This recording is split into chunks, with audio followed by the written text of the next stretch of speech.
So, good morning guys. So, ito na naman tayo mag-uukay. So, kahapon meron silang inopen na long sleeve. So, yan, parang mga sweatshirt. So, mix lang siya. So, yan, hahanap tayo ng ano yung pwede nating makuha. So, ito, Evisu na long sleeve or sweatshirt pa to. So, yan, yung print niya. Medyo marami lang print. So, yan. Ito yung wash tag.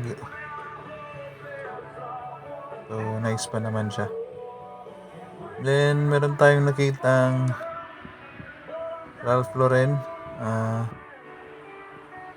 Parang sweatshirt. Tong sleeve siya. Yan, maganda yung back print niya. Yan. So, legit naman to. Yan, yung mga tag. So, thank you.